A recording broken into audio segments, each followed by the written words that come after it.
Hi, I'm your host of Media, Myself, and I. And welcome to Ask a Black Guy. And that black guy is me.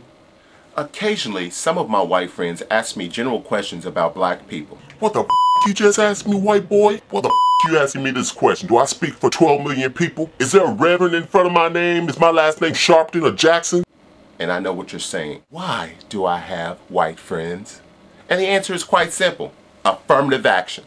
Let's just face it, it's a catch-22, people. It works both ways. Although I don't adhere to many of the racial stereotypes out there, there are a few that are correct. Number 1, I love chicken, but only white meat. Number 2, I can dance really well, but that's only because I dance to the rhythm and the beat. And white people dance to the lyrics of the song. I can run faster and jump higher than the average white person. I have a really big, but all those stereotypes are contributed to number 1.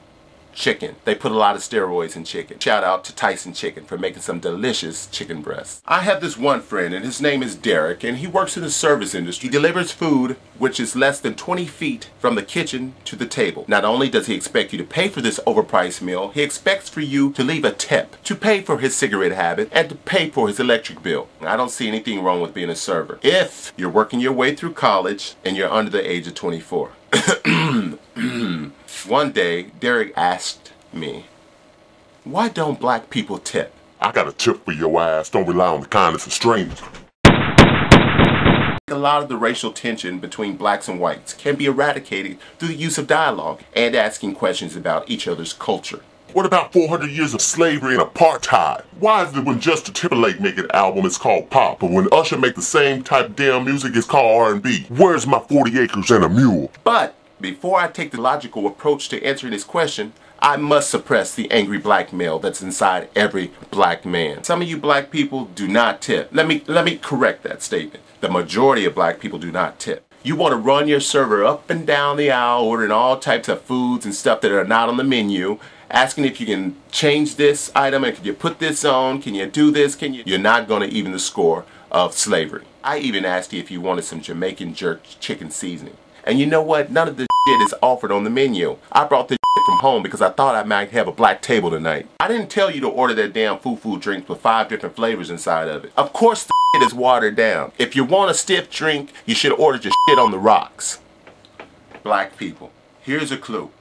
If you ordered your food while sitting in your car and talking through a speakerphone and you can't see the person who's taking your order, a tip is not expected. If you arrive inside of a restaurant and you have to approach the counter to order your food and the menu is located above the soda machine and then you have to take your food to the table of your choice, then a tip is not expected. However, in any other scenario, a tip is expected.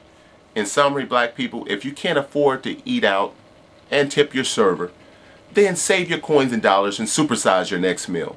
Or call that restaurant and order for carry-out and eat your food in the parking lot. I give a 10% tip when I get horrible service, but I leave a little note on the credit card slip. Your service sucked. You're one step away from being a panhandler on the street. I get 15% if you give an average service. That means you've checked back with me within 10 minutes of my meal. You've made sure my drinks are always refilled, and I don't have to hunt you down on your smoke break or while you lollygag with the rest of the servers over there in the corner. I give a 20% tip if you suggested the meal that I ordered. You're polite, you're courteous, and you're attentive to my table, and I don't have to hunt you down to pay my bill. That's just how I do it. Honestly, I'm kind of neutral on the topic because, number 1, you shouldn't rely on the kindness of strangers. Number 2, get a job that pays by the hour. These people are working for $2.13 an hour, and they expect a tip. Expect is the key word. Expect. White servers waiting on black customers, don't approach my table with a crappy attitude. Give black tables the benefit of the doubt. If you get a table who gives you a horrible tip, then you must learn this little trick. Turn that 2-top or 3-top into a 6-top. Put the drinks on one person, the appetizers on one person, the extra ketchup and mayo. Just ring this stuff up separately and make it a 6-top. So I hope I answered the question on why black people don't tip. Well, at least from my perspective. So if you have any other questions for black people in general, please leave me a comment at the bottom of this video. Now, if you haven't subscribed to my channel, then I probably won't answer you. You need to subscribe to my channel, damn it. I do good videos. I make music videos. I make skits, spoofs. I make original music. What is taking you so long to subscribe? I'm looking at other people's channel and I'm like, what the hell? They got 3,000 subscribers. They're not doing anything but griping and bitching about their everyday activities. At least I got talent, right? So I want you to subscribe and leave me a message. And thank you. Thank you for watching Media Myself, and